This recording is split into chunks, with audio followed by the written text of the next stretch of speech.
রাতের শেষ ট্রেনটি ধীরে ধীরে স্টেশনে ঢুকল। মাঝরাতে প্ল্যাটফর্ম প্রায় ফাঁকা, শুধু এক যুবক দাঁড়িয়ে আছে ব্যাগ হাতে। সে চুপচাপ ট্রেনে উঠল, কামরায় আর কেউ নেই। জানালার বাইরে অন্ধকার গ্রাম, গাছের ছায়া দ্রুত পেছনে চলে যাচ্ছে। হঠাৎ বিপরীত সিটে একজন বৃদ্ধ বসে আছেন। কখন এলেন সে বোঝেনি। বৃদ্ধ হাসি দিয়ে বললেন, তুমি তো ঠিক সময়েই উঠেছ, না হলে আর ফেরত পেতে না। যুবক অবাক, কিসের ফেরত? বৃদ্ধ উত্তর না দিয়ে জানালার দিকে তাকালেন। যুবকও তাকাল, দেখল ট্রেনটা রেলপথ নয়, আকাশে উড়ছে। নিচে ঝলমলে শহর, নদী আর অদ্ভুত আলো। হঠাৎ ট্রেন থেমে গেল। বৃদ্ধ বললেন, তোমার জায়গা এসে গেছে, যাও এবার শুরু করো। যুবক নামতেই সব অন্ধকার।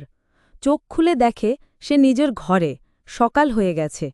মোবাইলে স্ক্রিনে একটি মেসেজ, জীবন বদলানোর সুযোগ আজই। সে হাসল, এবার আর দেরি করবে না। এই রকম নতুন নতুন ভিডিও পেতে এআই ভিডিও বিডি ইউটিউব চ্যানেলটি সাবস্ক্রাইব করে দেও।